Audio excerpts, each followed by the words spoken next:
All right, good morning, everybody, and welcome back to True Crime Loser. I hope you're doing well. So, I got a bunch to talk about today, so we're going to get right into it. And we're going to start with a very brief Laurie and Chad Daybell update. And the last time I talked about him, the case had been completely taken over by the Attorney General, which is good. And a few days ago, they came out with an update, and I was thinking, all right, Chad is arrested. Laurie is charged with any number of horrific charges that I'm sure are coming at some point. What do we got? And the update was that Laurie and Chad are being investigated for the murder of Tammy Daybell. And so a part of me was like, great. That's great news. That's the first time we've heard Chad's name in some of this investigation stuff. But then another part of me was like, yeah, what else was happening? That's just starting now. What else is going on other than you guys are investigating Laurie and Chad for all these murders? Who else would be investigating? What is happening? I really wouldn't be surprised if they came out and said, after further investigation, we're having another bond hearing. We'll see you next week. But I think the whole thing now is riding on the autopsy results of Tammy, which haven't come back yet. Once those come back, I think we could see Chad in handcuffs. They said the charges that they're looking at for both of them are conspiracy, murder, and attempted murder. And so at this rate, this case will be done in 19 years, and we'll see what happens. So that's my Daybell update. Moving on. All right, I think that this was an interesting story. I saw this story when I was home in Colorado for the holidays, and I was like, I want to tell that on the channel at some point. So I figured today was the day. So there's this little town in Colorado named Erie, Colorado, and it's right around there where the Chris Watts situation happened. It's in between Denver and Fort Collins, and there's only 25,000 people, but it's not like a town out in the middle of nowhere that has 25,000 people. You could get to Denver pretty quick. So we got Erie, Colorado, and in 2018, Erie needed a new bridge. The Erie Parkway Bridge needed a revamp. And so in October of 2018, they opened up the bidding for this city contract to redo the bridge, and they got 13 bids. And the winning contract was a place called SEMA Construction, SEMA, for $5.1 million. Construction on the new bridge started the next year. They had agreed that the city of Erie would pay SEMA Construction in installments of $1 million. On October 21st of 2019, so about a year after all the bidding and the construction had started by this point, the city of Erie gets an email. And the email says, hey, it's so-and-so from SEMA Construction. How are you? We're working on the bridge.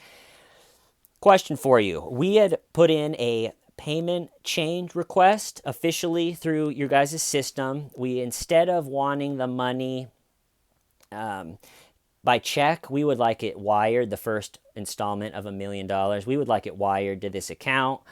Let us know if there's any problems with this. Like we said, we already put in the official payment change form, but we wanted to email you to just let you know. And the person that got the email, I guess, checked it out, saw that it said SEMA Construction on the email, said, no, that should be all right. I'll make the request official. You're good to go. Thanks for the work on the bridge. And then the money was transferred into the account. $1 million. And then I guess a time later, SEMA was like, hey, we never got the check for the $1 million. And the town of Erie was like, no, we got your email about the change of payment method that you wanted a wire instead of check. And so the wire cleared already. And SEMA Construction was like,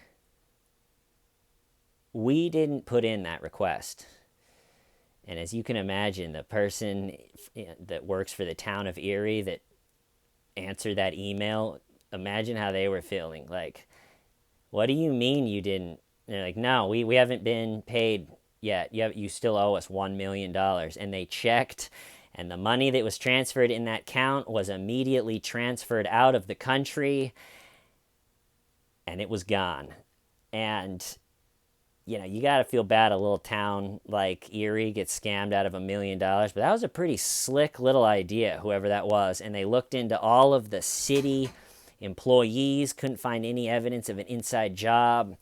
I'm sure they looked at SEMA construction to see maybe it's like, hey, they're supposed to pay this construction company I work for, but maybe I'll just have them pay my little wire account instead. Or maybe it was someone from the construction company that got outbid or whatever it was. So I was watching this when I was home in Grand Junction being like, man, that's funny. And thinking surely they're going to bust someone. But here it is. We're in April and no one's been caught for it or anything. So the old Erie $1 million bridge scam. I thought that was interesting. All right. So now,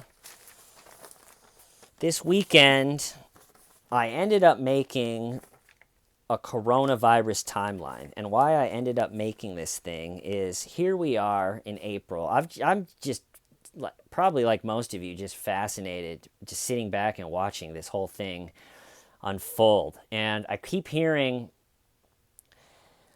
all of these dates, like, this very important thing happened on, February 1st, and that is wild that it happened on that date. Or the first time this happened was January 8th. And now that we're here in April and we know everything we know about the virus, I wanted to just, for myself, this weekend, make a little timeline. So if I heard one of these dates, like, can you believe that this didn't happen until January 4th? I wanted to be able to put it in the timeline of the first, basically, month of the whole thing. And the more I added to it, the more interesting it got. Like I said, to look back on it now that we know what we know. And so I figured I'd share it with you. So let's get into it. So late December. It's interesting, too, for me to think of what I was going through during these dates and where I was thinking where we are now. Month-long quarantine with a month ahead of us. It's interesting to go look at these major events that happened early on and think where you were both physically and mentally about, like, when did the whole coronavirus get on your radar, and when did you actually think it may be a problem or whatever, So here we go. Late December, and I can't nail down a date other than late December, which could mean December 20th or it could mean December 30th. Which is a big difference. But anyway, late December, Dr. Li Wenlang, who's pretty much become a legend at this point, almost a one name, Dr. Li. But he is a hero. But Dr. Li, after working a shift, came home from work and got on a message board that's frequented by his peers, other doctors, friends. And he got on this message board and he said, hey, everybody, what's going on? I've seen 7 cases of a SARS-like illness. So be careful, wear a mask. And so right there, Dr. Li, that message, unless the Chinese government knew about it already and had been talking about it, that message right there is the first time a human being acknowledged the coronavirus in late September. I found out within a couple hours of him sending that. So just think, he gets home from work, hops on the message board. Hey, guys, I saw like 7 cases of this pneumonia, SARS-like. Pretty interesting. Be careful out there, wear a mask, sends it. And then 2 hours later, he gets contacted by the Chinese government. So either the Chinese government knew about it already and we're just waiting to see, all right, let's see where it pops up. And we're really doing like word searches for anything on the internet that's SARS or Corona. And it's like, all right, here's where it popped up. Someone knows about it. Or they didn't know about it and their ability to catch keywords on the internet is just mind-blowing. All he said was, hey, 7 cases, SARS. So was somewhere in the Chinese government like an alert come up, like someone typed in the word SARS into the internet and within 2 hours they contact them? That blows my mind. So 2 hours later, the Chinese authorities contact Dr. Li and ask him, how did you know that? What else do you know? The whole thing. And instead of saying, all right, well, we got a problem, tell us what you know, instead of that, they accused him of spreading rumors and severely disrupting social order. And his charge, or what he ended up confessing to spreading rumors, and he was accused, I guess, of severely disrupting social order, and that charge carries a 5-year sentence. So think about it. Dr. Li, he's working with all these pneumonia patients. He gets on the message board. He's like, hey, folks, you got to be careful. I've seen the SARS. And instead of supporting him and asking him and following up and getting the whole thing started, they accuse him of spreading rumors which could severely disrupt social order. Here we are months later and the whole world is shut down, but this was severely disrupting social order. And he ended up confessing to spreading rumors, and on his confession that they gave him, this is what they wrote. We solemnly warn you, if you keep being stubborn with such impertinence and continue this illegal activity, you will be brought to justice. Is that understood? And then poor Dr. Li wrote under that, yes, I do. So that was late December. On December 31st, as the world celebrated New Year's Eve, which is almost spooky. It's like in the movie, if there was a movie about the coronavirus, it would show everyone dancing the night away and champagne bottles being cracked. And sometime during that night, the World Health Organization received a call from the Chinese officials. And so I wonder who was working in the World Health Organization on New Year's Eve. Probably someone that had gotten in trouble, or maybe they had taken some vacation, so it was their turn to work. So they're probably sitting there on New Year's Eve thinking, man, this is the worst, got to work on New Year's. And the phone rings. It's like, hello? And it's the Chinese officials reporting that they have dozens of pneumonia-like cases in Wuhan.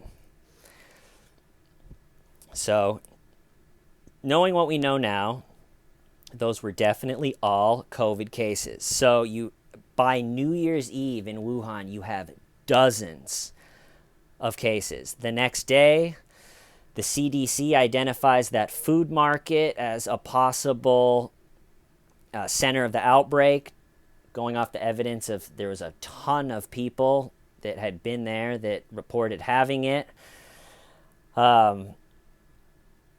The other theory, I had said way back in one of my first coronavirus, when I talked about coronavirus, that it possibly came from that lab in Wuhan. And a comment in that video, someone said that I'm at my worst when I'm talking about conspiracy theories. And I actually don't disagree with that statement.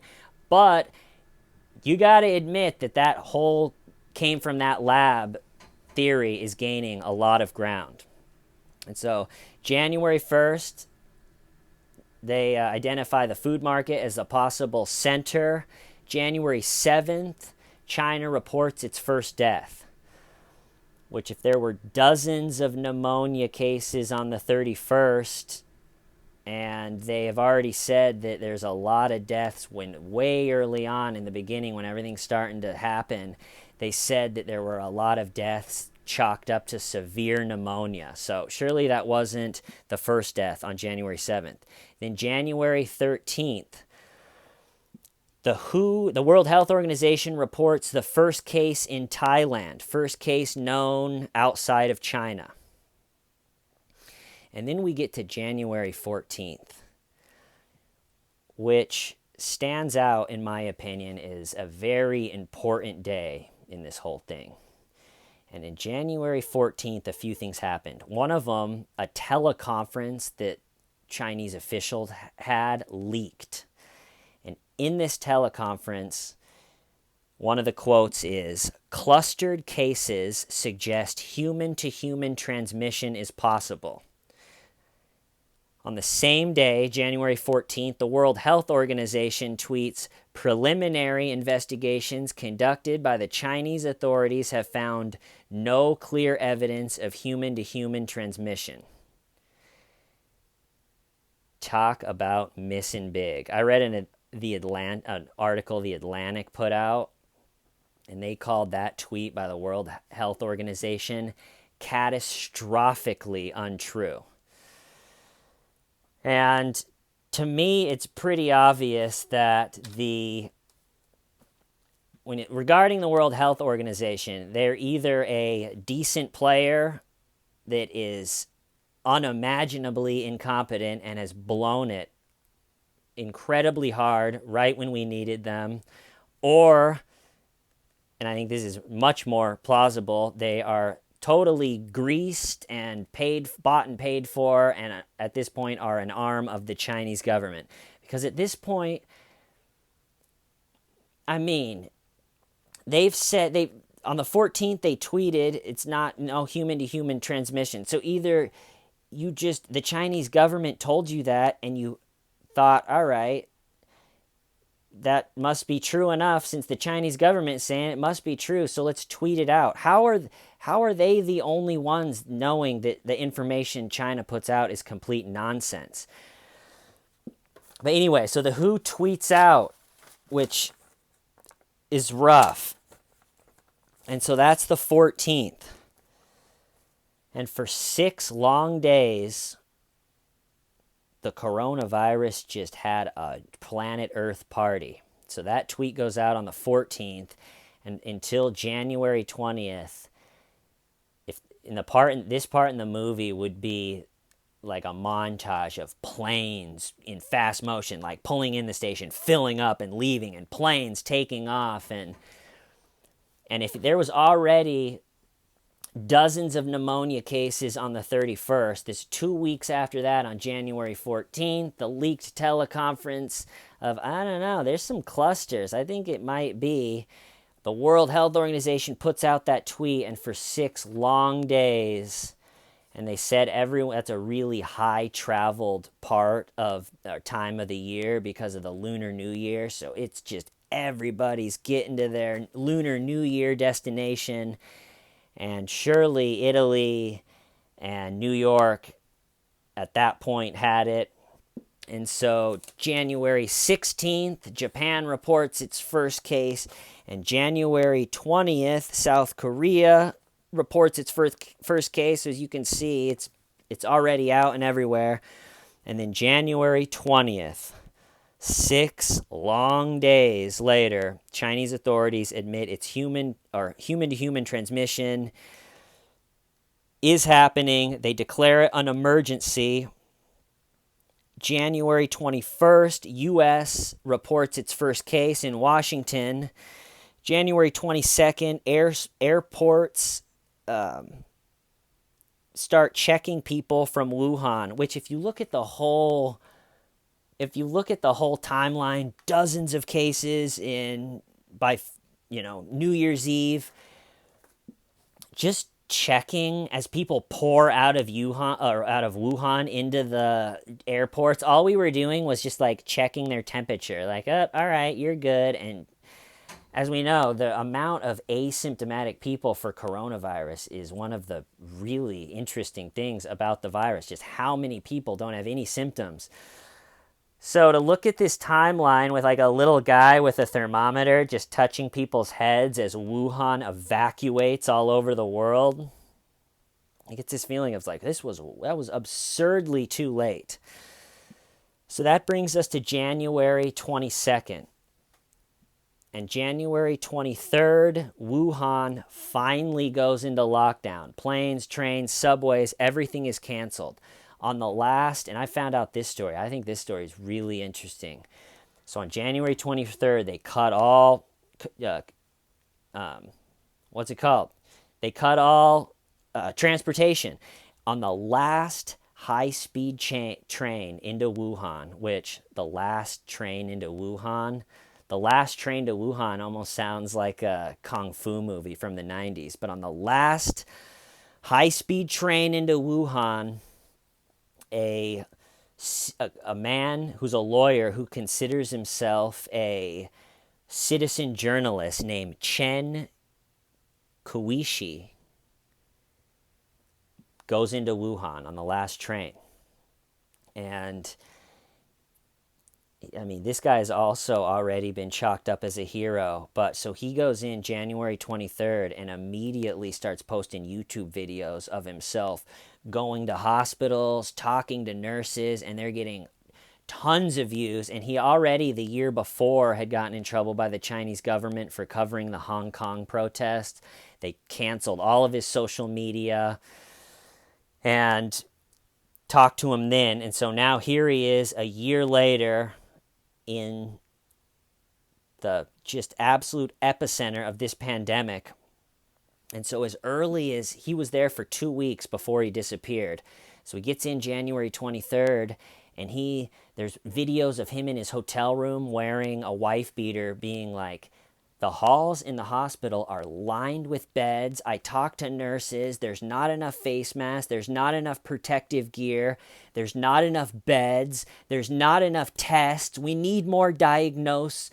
We need a better way to diagnose people. And so here we are on January 23rd, and a YouTuber is the first person that I can find that articulated the problems of COVID. You know, you're going to need beds.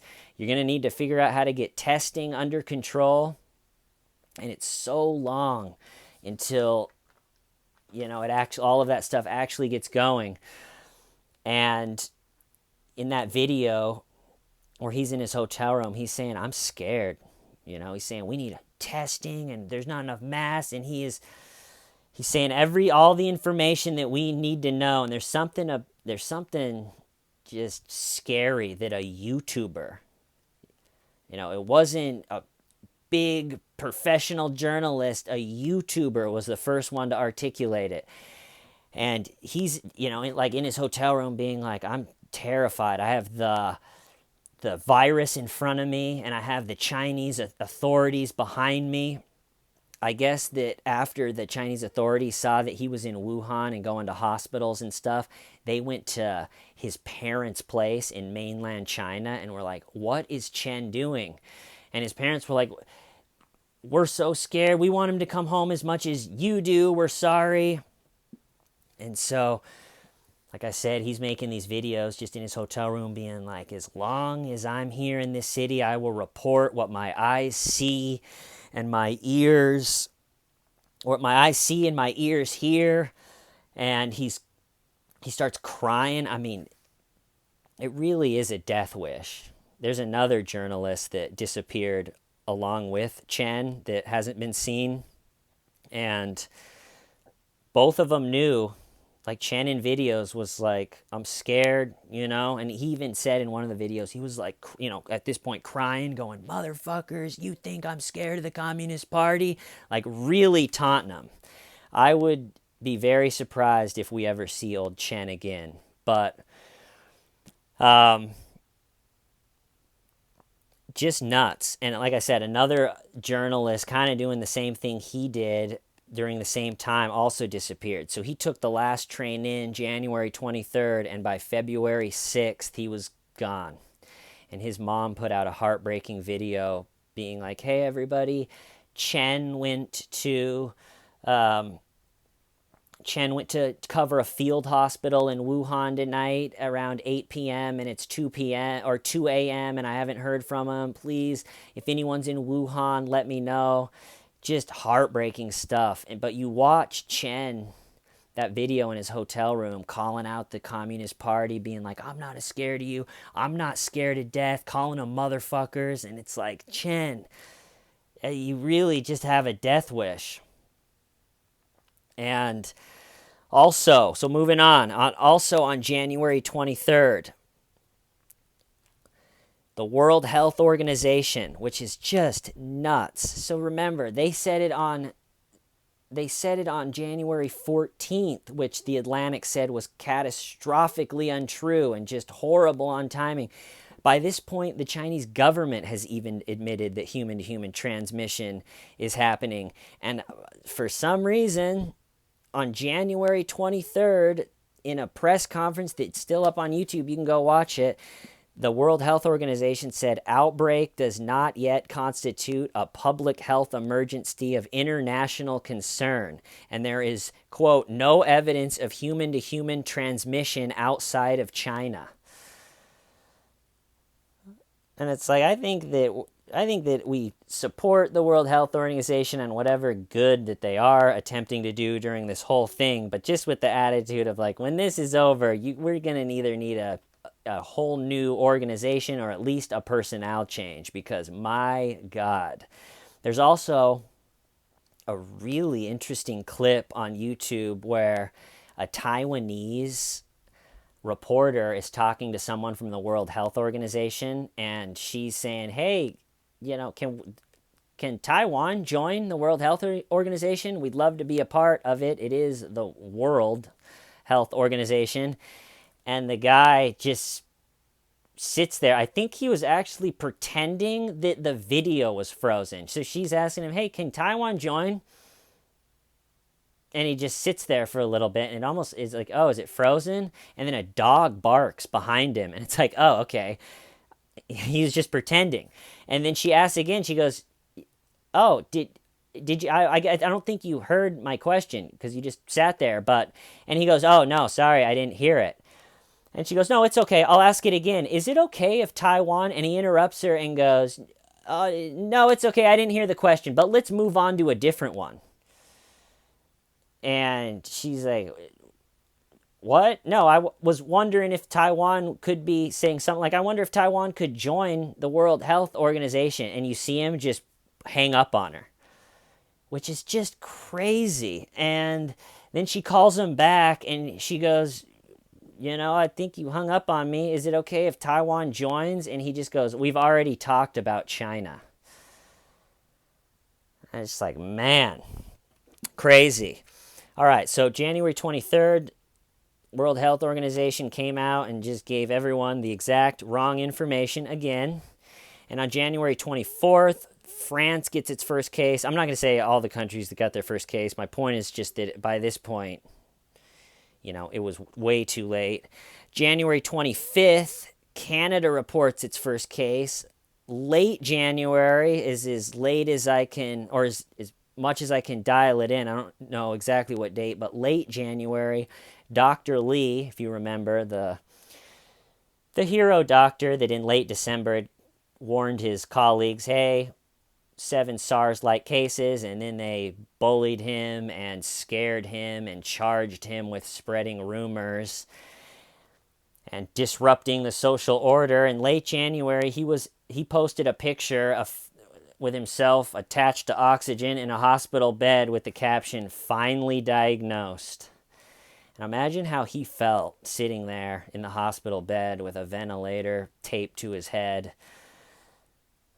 A month earlier, he had warned his country, his countrymen about them. The government had scared him and intimidated him and made him sign some stupid confession about being stubborn and doing illegal activity.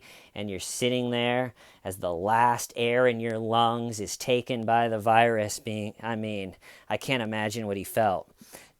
January 27th, Germany's first case.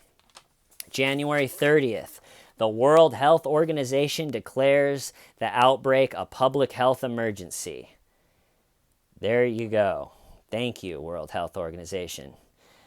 February 1st, the Diamond Princess cruise ship gets its first case.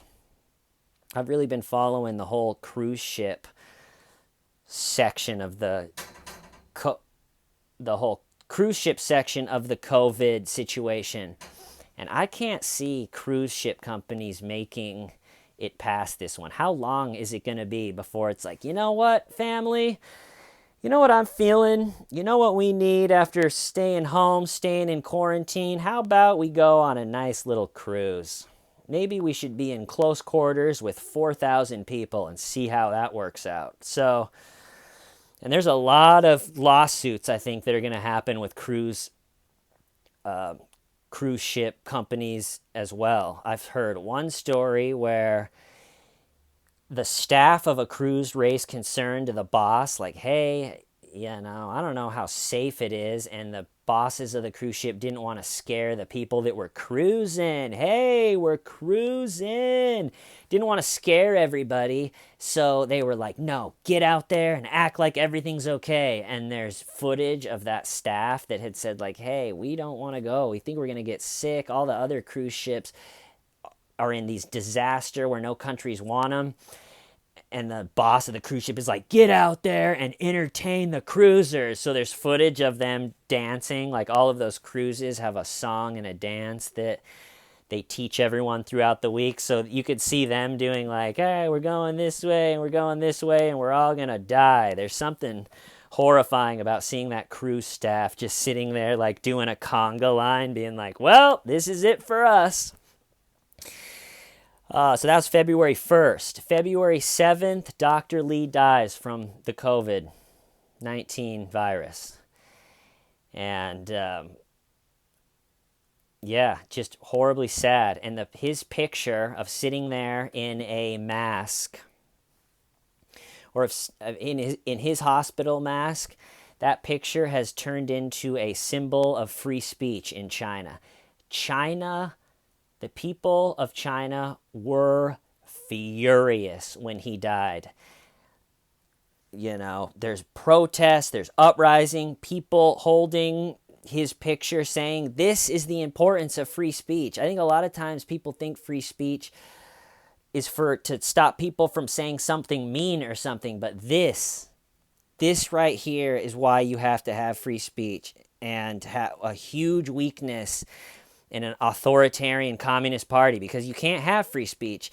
And right here, we're a smart, capable species. We really are. In way back late December, Dr. Lee, using his expertise, discovered it, articulated it, was ready to tell the government. And the authoritarian communism, the way that you have to handle the information and holding everything in and covering everything up, just blew it. And so, like I said, where am I? Dr. Lee passed away. They had all the information they needed. We had it. And like I said, huge uprising. Symbol of free speech. People saying, like, this is why we need to change the speech laws in this country, because look at this, he's dead. And I can't confirm it, but one news station was saying that it leaked out that, all right, so Dr. Lee dies, the uprising, everyone's furious with the government.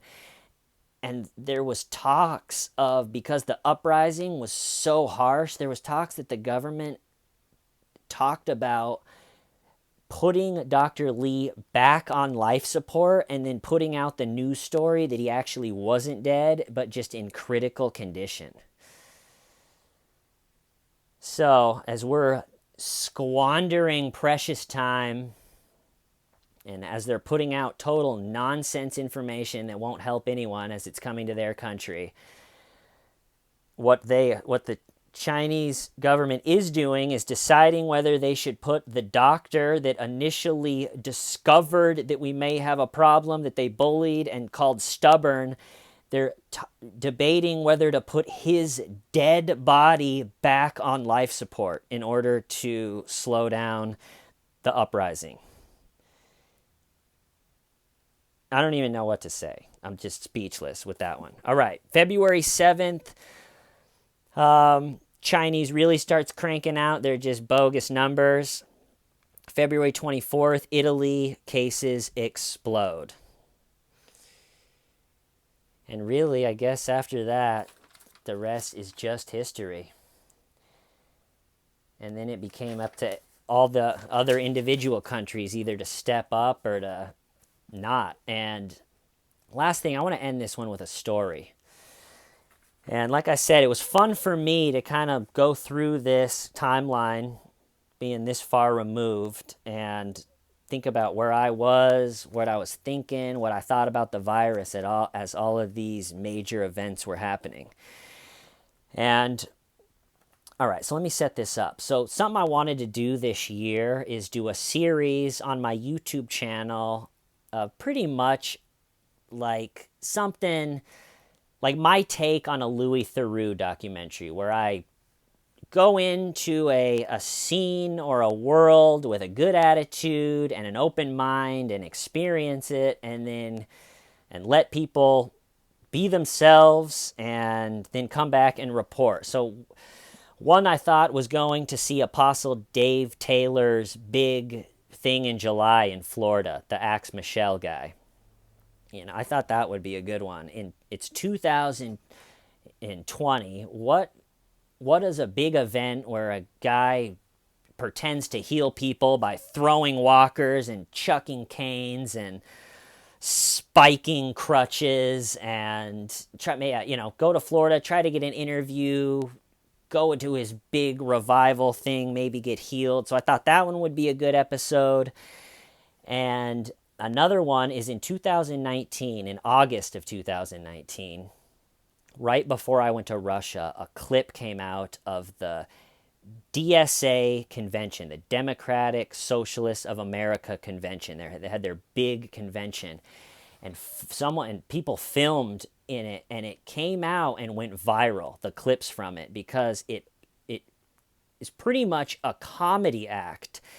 And it starts with they're in this big convention hall. There's posters everywhere. DSA convention 2019. And this woman is up at the podium, and the whole comedy in it, all of the comments on the videos are like, this is a South Park episode in real life, and this is a comedy. You couldn't write a comedy skit better than this. So it's this woman at the podium. It's a full,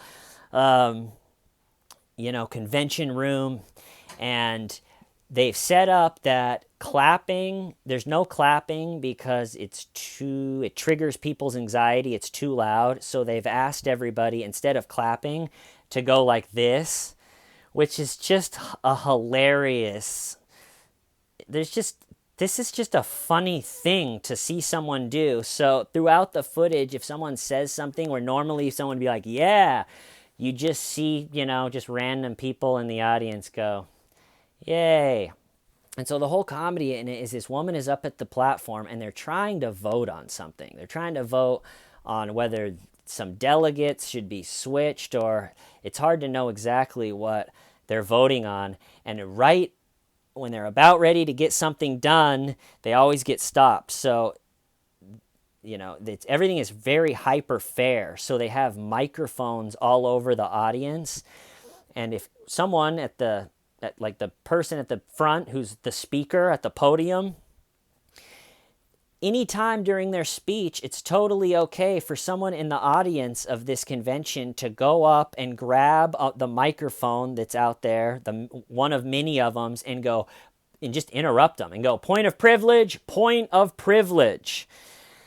And so the first one, she's up there like, all right, guys, we're going to have to vote. And then you just hear, point of privilege, point of privilege. And she's up there like, okay, what? And the guy goes, hi, everyone. James Jackson, Sacramento, California, he, him. I know everybody's excited. It's the big convention, and we're all raring to go. But could you please keep the chattering and the clapping and the noise to a minimum? It's triggering for people like me that are high sensory I'm susceptible to high sensory overload. I know everybody's excited, but please keep the volume down. And everyone's like, and the woman at the front is like, all right, thank you, comrade. Okay, so anyway, if we want to vote, and then right away it's like, point of privilege, point of privilege.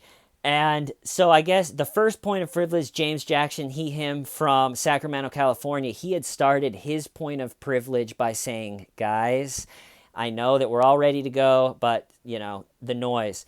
And that's a huge no-no. That's what's called gendered language. And so the second point of privilege, and the second guy, he has either a speech defect or a mental deficiency of some kind, but it makes it sound like even more like a South Park episode. So the first guy was like, "Hey everybody, James Jackson, he him Sacramento, please keep the noise down."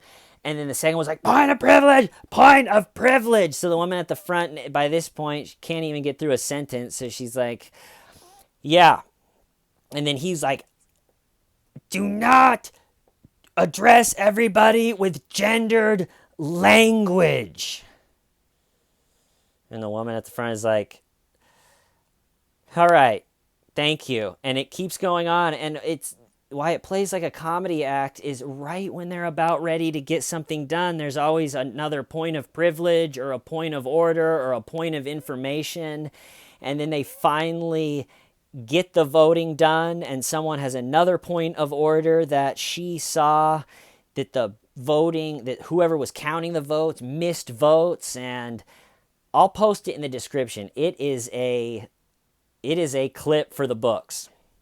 And it was, like I said, it was right before Russia. So our whole Russia trip, we went, it was my girlfriend and I, and then a couple of her college friends, and then one of their friends who we ended up becoming friends with. So it was a group of 5 of us, and the whole time we kept, say like we're trying to figure out, should we go to the Hermitage and then go get food, or should we look at the Kremlin and then go? And we started just going point of privilege, point of privilege.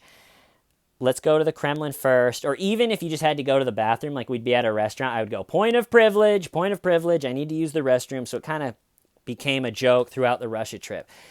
So I figured that clip went viral, very interesting. So maybe that would be a good world to try to go investigate for a Louis Theroux type documentary. So after seeing that clip, I went to the DSA's website.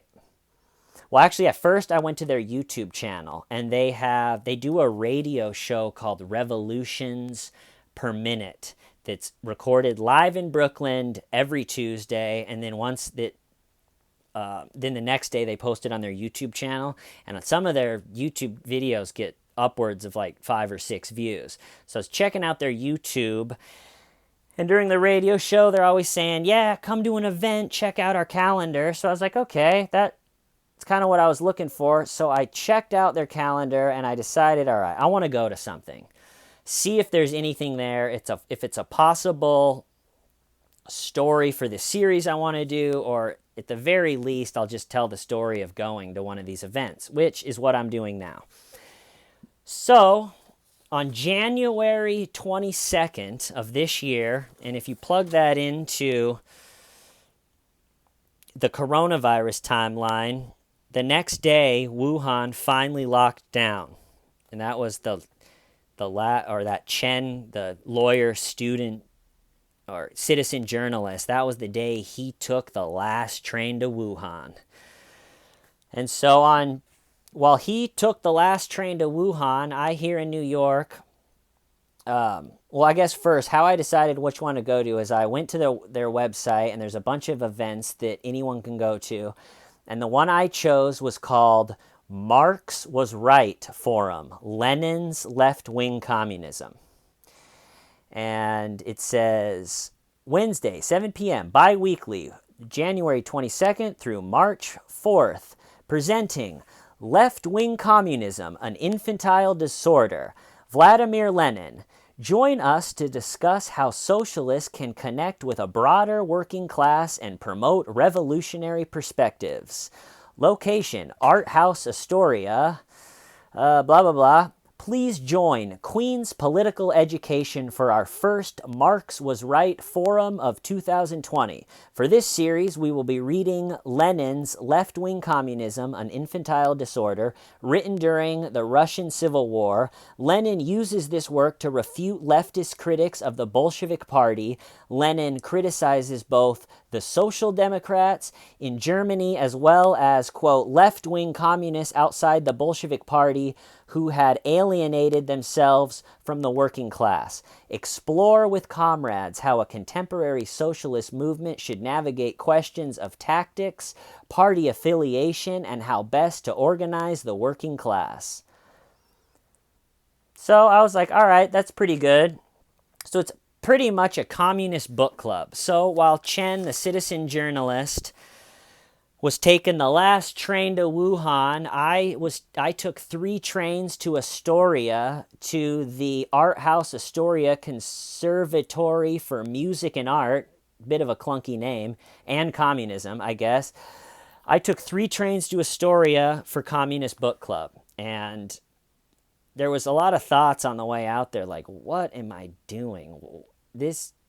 I had fears. I'm like, I'm going to walk in there and I'm going to be the only one person in there. It's going to be some Marxist professor just talking at me about how the contemporary communists should handle talking to the working class. So I had all of these, like, I hope there's a lot of people there, a lot of regrets, like, oh God, what am I doing? And I hope this is worth it. I hope something comes out of this.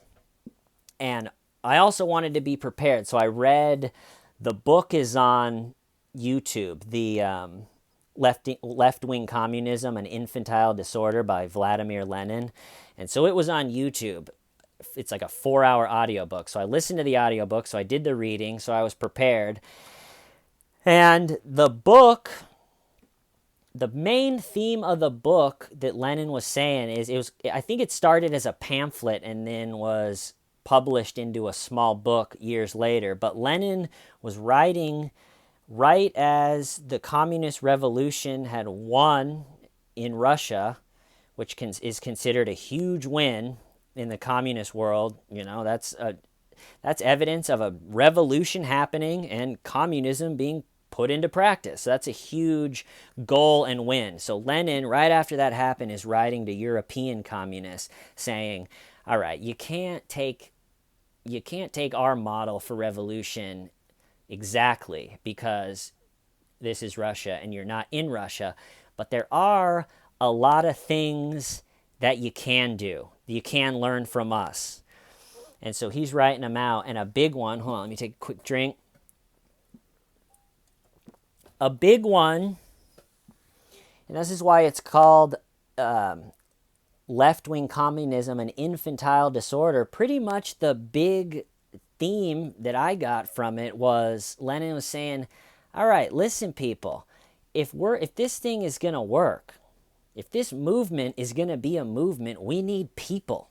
That's what's most important.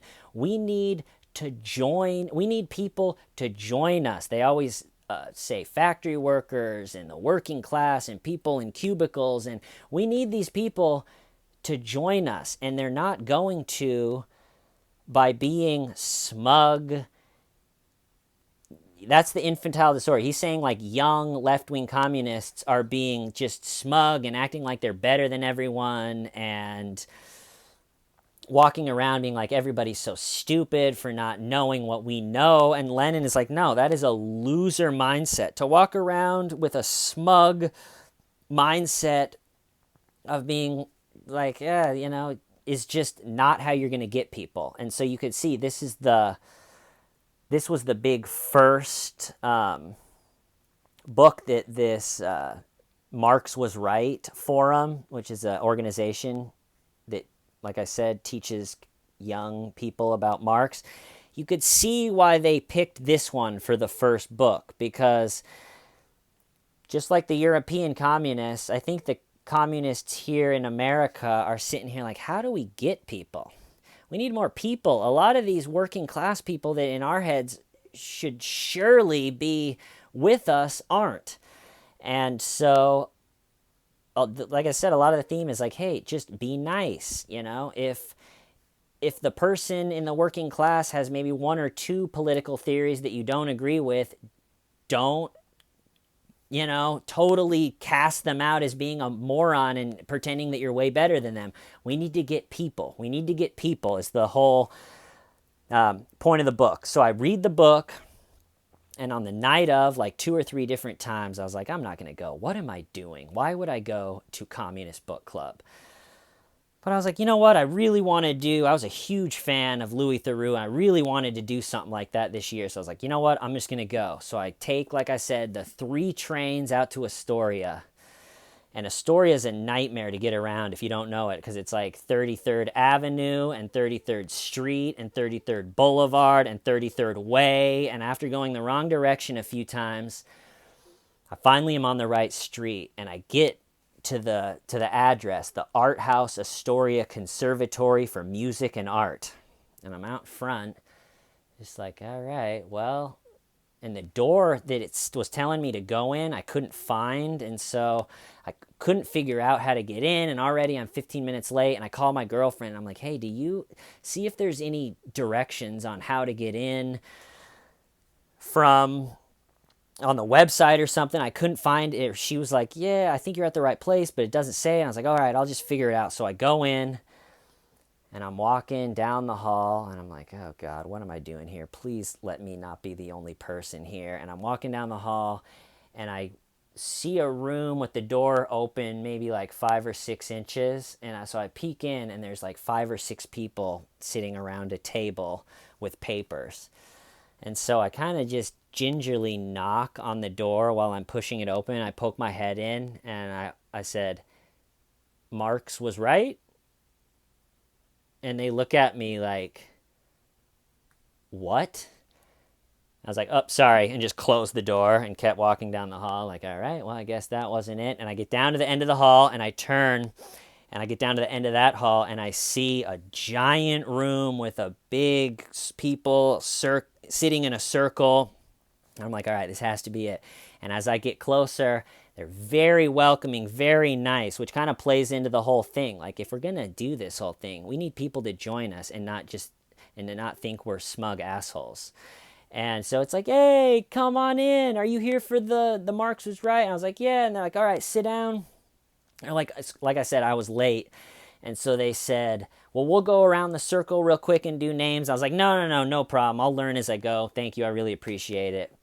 And that's actually all that I said the whole time. So I'm in there, and now I'm sitting, and there's a circle, and the people that are running it are at 12 o'clock, and the only empty chair was at 6 o'clock. So I'm sitting at 6 o'clock, and the entire wall in front of me is a bookcase that's filled with books. And I would say 60% of them were Karl Marx books. So finally here I am at Communist Book Club, and I am sitting there, and I look up, and it's just a huge, intimidating wall of Karl Marx books, and it's like, all right, here we go.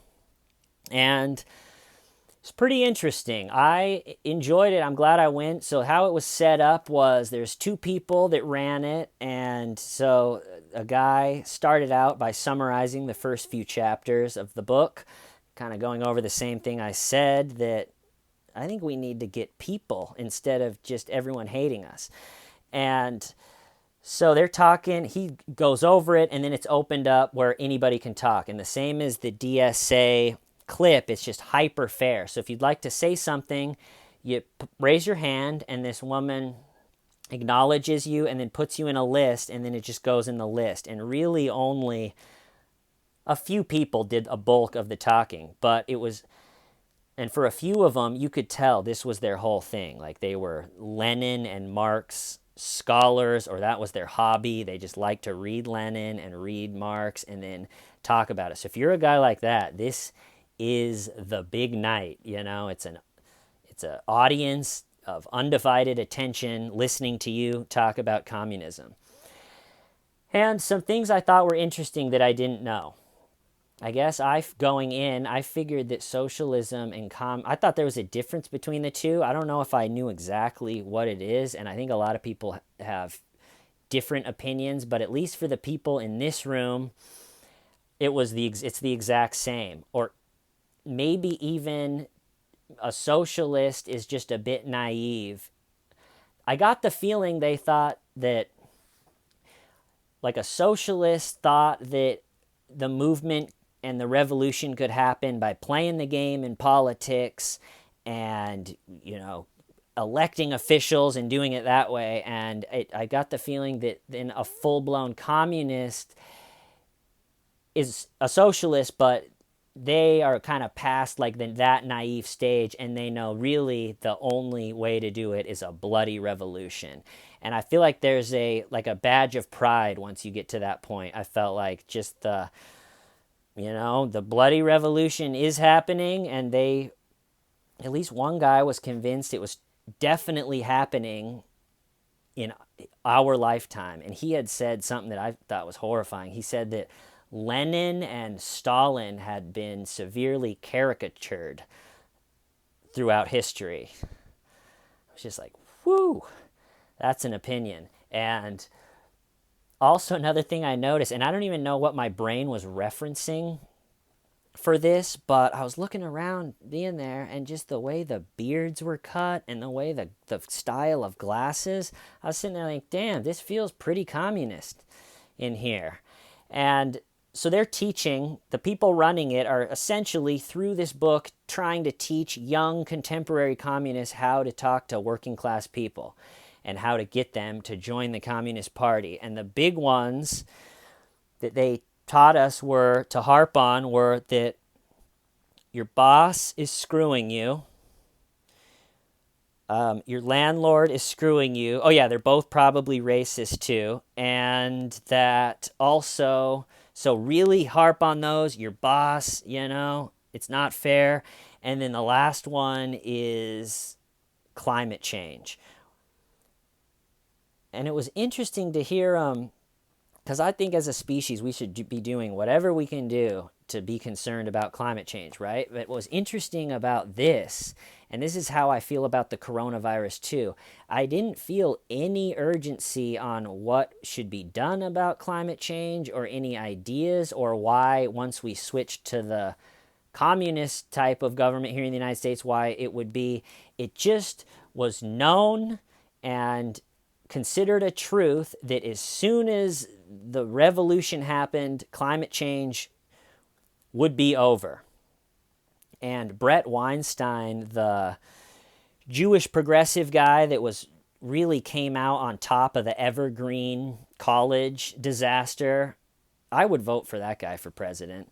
But he came out and called it, the phrase he used, I can't remember, but a Trojan horse, basically taking a disaster of some kind and kick-flipping it into gaining power politically.